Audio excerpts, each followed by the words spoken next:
Welcome to Everyday English with Annie. If you're using this for your English listening practice, you are in for a really great deep dive today. We're exploring a question that sounds honestly like total internet clickbait. Oh, absolutely. It sounds like one of those spam ads. Right, but it's actually rooted in cold, hard neurology. Yeah. The question is, can small, tiny, nearly invisible atomic habits actually make you a millionaire? Which just sounds so completely counterintuitive, doesn't it? Because, we're socially conditioned to believe that massive success, like extreme wealth or world-class athletic skills, requires massive, earth-shattering action. Yeah, we idolize the dramatic pivot, like the overnight hustle. Exactly. We see the highlight reel and just assume there was this one singular explosive event. But today, we're tearing that assumption down. We're pulling our insights from James Clear's book, Atomic Habits. And our mission here is to deconstruct the actual science of these microscopic habits. We want to show you exactly how a measly 1% daily improvement can completely overhaul your identity, your bank account, your whole life, really. And do it without that overwhelming stress of massive overnight changes, which, let's be real, usually just lead to burnout anyway. So, To critical reframe, because massive overhauls almost never stick. Our brains actually fight back against sudden radical changes. To truly understand how tiny daily choices could lead to millionaire status, we have to look at the underlying math of compounding. okay, let's unpack this, because I know there's a historical case study in the source material about this, right? Yeah, it involves a remarkably historically terrible bicycle team, the British cycling team. It's a wild story. For 110 years, they weren't just bad, they were the absolute definition of mediocre. Since 1908, British riders had won exactly one single gold medal at the Olympics. One in a century. Just one in the Tour de France. In over a century, no British cyclist had ever won it. Their reputation was so notoriously bad that a top bike manufacturer in Europe flat out refused to sell them gear. Wait, they wouldn't take their money. Literally wouldn't take their money. The manufacturer was terrified of the bad PR. They thought, if other professional teams saw the British squad riding their bikes, it would actively hurt sales because the team was just synonymous with losing. That is brutal. Imagine being so bad for a century that people won't even let you buy their equipment. Right. But then everything flips in 2003. The governing body hires a new performance director, Dave Brailsford. And Brailsford doesn't come in demanding a massive overhaul of their training. He brings in this completely different strategy. He calls it the aggregation of marginal gains. Exactly. The whole philosophy was just to break down everything you could possibly think of that goes into riding a bike and then improve each tiny component by just 1%. And when we say everything, we mean an obsessive level of detail. They didn't just look at nutrition or aerodynamics. They redesigned the bike seats to make them slightly more comfortable. They rubbed alcohol on the tires for, a microscopic improvement in grip. Yeah, and they had riders wear electrically heated overshorts just to maintain the absolute ideal muscle temperature while waiting to race. They went way beyond the bike, too. They tested different massage gels for muscle recovery. They even hired a surgeon to teach the riders the optimal way to wash their hands. Hand washing, just to reduce the chance of catching a cold and missing a training day. It's brilliant. My favorite part is they painted the inside of the team truck stark white. Oh, right, so they could easily spot tiny bits of dust that might degrade the finely tuned mechanics of the bikes. Yeah. And on their own, any one of these changes that sounds almost ridiculous. I mean, a white truck interior isn't going to win you a gold medal. But that's the aggregation of marginal gains at work. Just 5 years after Brailsford took over, the British team completely dominated the 2008 Olympics in Beijing. They won an astonishing 60% of the gold medals available. And 4 years later in London, they set 9 Olympic records and 7 world records. And that very same year, Bradley Wiggins became the first British cyclist to win the Tour de France. They went on to win 5 titles in 6 years.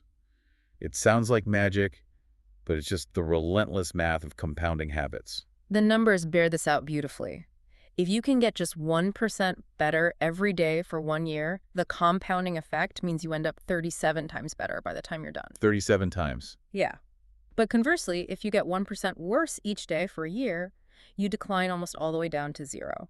The trajectory matters far more than your current results. Which is huge for anyone listening who feels behind. Mm-hmm. If you're broke right now, but you have a system that saves a little bit every month, your trajectory is pointing toward financial freedom, even if your current bank balance is, a little depressing. Exactly. Let me throw out an analogy from the text that really crystallizes this. Sure. Think of an airplane leaving LAX in Los Angeles, heading for New York City. If the pilot adjusts the nose of the plane just 3.5 degrees south, which is a tiny shift of a few feet that you wouldn't even feel at takeoff, you don't land in New York, you end up hundreds of miles away in Washington, D.C. Wow.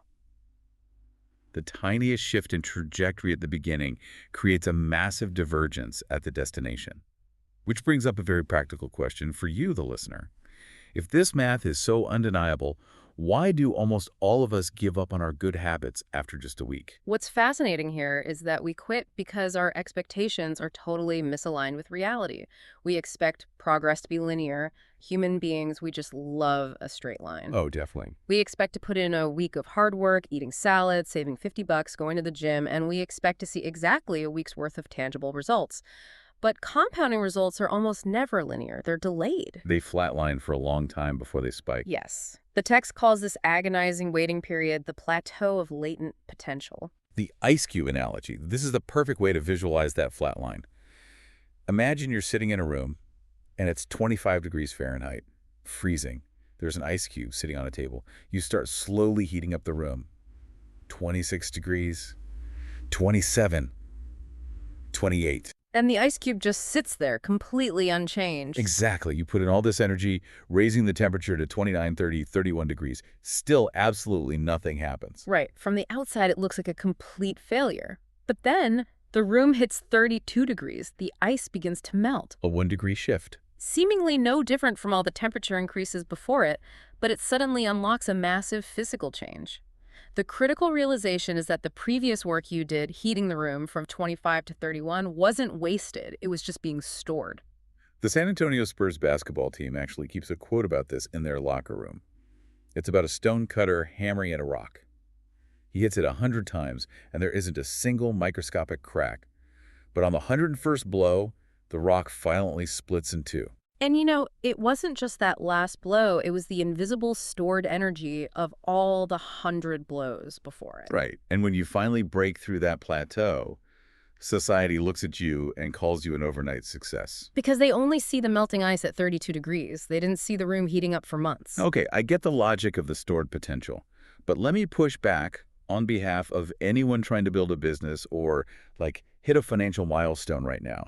It is incredibly frustrating to put in the work and see zero results. Oh, absolutely. If you're telling a new entrepreneur to just trust that the temperature is rising, even when their bank account hasn't grown in 6 months, how do they not go crazy? If we can't look at our progress, like the scale or revenue, what on earth are we actually supposed to focus on? That frustration is exactly the friction point. And it's why the text argues we need to completely stop obsessing over the end goal and start focusing entirely on the system. Now, that is a massive paradigm shift. From day one of kindergarten, we're taught to set goals. It's huge, but essential. The author borrows a fantastic distinction from Scott Adams here. Goals are simply the results you want to achieve. Systems are the processes that lead to those results. So if your goal is to build $1 million business, your system is how you test product ideas, how you hire, how you market. Yes. The fundamental flaw with goal setting is something called survivorship bias. Oh, I love this concept. We're constantly bombarded by the winners, the CEO, the gold medalist, and we assume their massive goal is what propelled them to the top. But if you look closely, every single Olympian at the starting line wants the gold medal. Every candidate who applied wants the job. Precisely. The winners and the losers share the exact same goal. Therefore, the goal itself cannot possibly be the variable that differentiates success from failure. The only difference was the system they executed daily. Furthermore, goals only create momentary change. Let's say you have a messy room and you set a goal to clean it. You summon a burst of motivation, you spend 3 hours tidying up, and boom, clean room. For today. Right. But if you haven't fundamentally changed the sloppy habits that caused it in the first place, you're going to be staring at a new pile of clutter by next week. You treated a symptom without addressing the underlying cause. You're forever chasing the same result because you never fix the machinery producing it. Here's where it gets really interesting. Goals don't just fail to produce lasting change. They actually restrict your happiness. Think about the implicit assumption behind any goal. I'll finally be happy when I achieve this. I'll be happy when I'm a millionaire. Exactly. I'll be happy when I lose 20 pounds. Mm. You are continually putting your joy off until the next milestone. You're basically living in a constant state of failure until you cross the finish line. But when you fall in love with the system rather than the goal, you don't have to wait to give yourself permission to be happy. You can be satisfied anytime your system is running. If your system is saving a set percentage every Friday and reading one chapter about investing every night, you succeed every single day you execute that routine. Okay, it makes total sense to fall in love with the system. But let's be real. Saying, I'm going to follow my savings system doesn't magically stop your hand from swiping your credit card when you see something you want to buy. Right, willpower isn't enough. There has to be a psychological mechanism to make that system stick in the real world. There is, and it requires diving into the deepest layer of behavior change. There are 3 layers: outcomes, processes, and identity. Outcomes are what you get, processes are what you do, but identity, that is what you believe. Okay. To build a lasting system, you can't just change what you do. You have to fundamentally change who you believe you are. The smoker example from the research highlights this brilliantly. Imagine 2 people trying to quit smoking, and you offer them both a cigarette. The front person says, no thanks, I'm trying to quit. That is outcome-based. They still identify at their core as a smoker who is merely trying to act like a non-smoker. The friction there is huge. But the second person says, no thanks, I'm not a smoker. It's a microscopic shift in phrasing, but an absolute earthquake in identity. The ultimate goal isn't to read a book, it's to become a reader. The goal isn't to run a marathon, it is to become a runner. Behaviors are usually a reflection of identity. Habits are simply how you embody that identity in physical reality. I love how the text frames this. Every time you take an action, it is a vote for the type of person you wish to become. If we connect this explicitly to the millionaire theme for you, the listener, if you want to build extreme wealth, you have to start casting daily votes for being a creator rather than a consumer. Or an investor rather than a spender. Yes. And the beauty of this voting system is you don't need a unanimous vote to win an election. You just need a majority. You don't have to be perfect. If you slip up and buy the expensive shoes, it's just one vote for the old identity. You just need to make sure the majority of your daily votes are going to the new identity. Exactly. So if every habit is a vote for our identity, how do we systematically cast those votes on a daily basis? How do we hack our own neurobiology to overcome the resistance to change? The framework provides 4 specific levers, known as the 4 laws of behavior change. To build a good habit, you must make it obvious, make it attractive, make it easy, and make it satisfying. I want to zero in heavily on the 3rd law. Make it easy, because this introduces what I think is the most brutally practical tool we've discussed, the 2-minute rule. Oh, this is a game changer. The rule states that when you start a new habit, it should take less than 2 minutes to do. So read before bed becomes read 1 page. Do 30 minutes of yoga becomes take out my yoga mat. The psychology here is brilliant because it directly bypasses the brain's fear response. When you decide to suddenly do a 2-hour grueling workout, your amygdala, the brain's threat detector, perceives that massive expenditure of energy as a threat to your current homeostasis. It triggers resistance. Right. But a 2-minute action, it flies entirely under the radar. You have to standardize a habit before you can optimize it. You are simply making the friction of starting as close to 0 as possible. The text actually refers to this as addition by subtraction. It points to Japanese electronics companies in the 1970s. They completely took over the market because they relentlessly looked for every single point of friction in the manufacturing process and eliminated it. They subtracted wasted effort, which naturally added customers and revenue. We can do the exact same thing by removing friction from our environment. Absolutely. So what does this all mean? I have to play the skeptic again here. Doesn't doing just 2 minutes of something feel like a psychological trick you're playing on yourself? Like, I know my ultimate goal isn't just to unroll my yoga mat. Just tying my running shoes isn't going to get me in shape, so why pretend it matters? It only feels like a trip if you're still obsessed with the outcome. But remember, we moved past that. We're focusing on the system and the identity. You are mastering the art of showing up. You're casting a 2-minute, undeniable vote for the identity of someone who does not miss workouts. Exactly. A habit must literally be established in your neurology before it can be improved. That makes sense. Establish the baseline, then build. And that ties directly into the 4th law. Make it satisfying. This addresses a massive evolutionary glitch in our brains, the mismatch between instant gratification and delayed returns. Right. We evolved in an immediate return environment. Finding a berry or seeking shelter from a storm, those had immediate, life-saving payoffs. But modern society is entirely a delayed return environment. You work hard today, but you don't get a paycheck for 2 weeks. You sacrifice and save today, but you don't get to enjoy retirement for 30 years. The costs of your good habits are in the present, but the rewards are painfully delayed in the future. With bad habits, it's the exact opposite.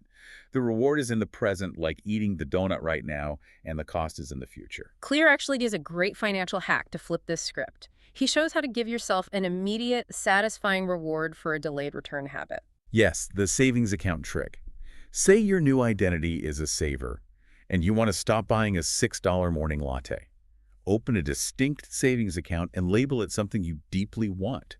Maybe it's leather jacket, or, for our purposes, Millionaire fund. Now, every single morning that you drive past the coffee shop and skip the latte, immediately open your banking app and transfer $6 into that specific account. You get the immediate, satisfying dopamine hit of seeing the number in your Millionaire fund visibly go up.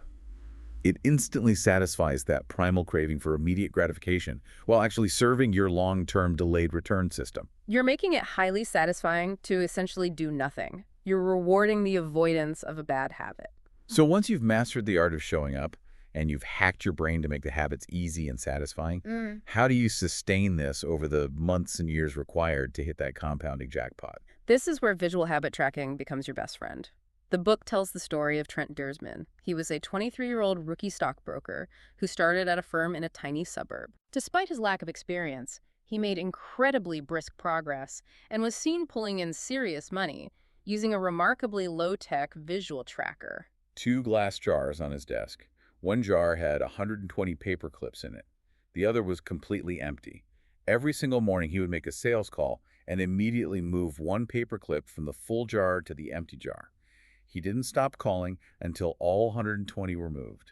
It is a perfect physical representation of casting votes. Jerry Seinfeld used a very similar method with a giant wall calendar, drawing a big red X over each day he wrote jokes. He didn't focus on whether the jokes were good. He just focused on not breaking the chain of X's. The core philosophy of this kind of tracking is simple. Never miss twice. The math on missing is brutal, especially in finance. Think about it. If you have $100 and you lose 33%, you're down to $67. But to get from 67 back to 100, you don't need a 33% gain. You need a 50% gain just to get back to your starting baseline. Avoiding losses is mathematically just as important as making gains. That is why rebounding quickly, never missing twice, is what truly separates the winners from the losers. If we connect this to the bigger picture, once a habit is automatic and you are consistently not missing, you face a new, insidious danger. It isn't failure, it's boredom. Yes. The greatest threat to success is boredom, not failure. We get bored because once a habit is automatic, the outcome becomes completely expected. The dopamine hit fades. To combat this, the text introduces the Goldilocks rule. To stay engaged and hit that psychological flow state, a task must be roughly 4% beyond your current ability. Not too hard, which causes anxiety, and not too easy, which causes boredom. Just right on the edge of your capabilities. And this right here is what separates the professionals from the amateurs. Professionals stick to the schedule even when it is mind-numbingly boring. Amateurs let life get in the way, or they jump to a new, exciting goal. Because once a habit becomes automatic, you stop paying attention to small errors. You slip into mindless repetition. The true path to mastery isn't just habits. It is habits plus deliberate practice. You have to continually review and reflect so you keep pushing that 4% edge rather than just going through the motions. So bringing this all back to you, the listener, and our original premise. Becoming wealthy, wise, or world-class is almost never about an earth-shattering singular event. It's about letting the relentless math of 1% improvements work in your favor. It's about surviving that valley of disappointment when you're hammering the rock and the ice cube refuses to melt. It's about building a robust system rather than continually chasing a fleeting goal and casting daily 2-minute votes for your entirely new identity. But there's a fascinating paradox presented right at the end of the research, something to really mull over as you start building your own systems today. Yes, the paradox is this. The tighter we cling to an identity, the harder it becomes to eventually grow beyond it. Today, you might need to fiercely build the identity of a relentless hustler or a painfully frugal saver just to hit your first major financial milestone. But eventually, to reach the absolute pinnacle of mastery, You must be willing to unlearn and upgrade the very beliefs and identities that got you there in the first place. Exactly. You have to keep evolving. A brilliant and slightly provocative thought to leave you with. Small changes, remarkable results, but always remaining flexible enough to evolve your own identity. We hope you enjoyed diving into the mechanics of mastering your habits, and we'll catch you on the next deep dive.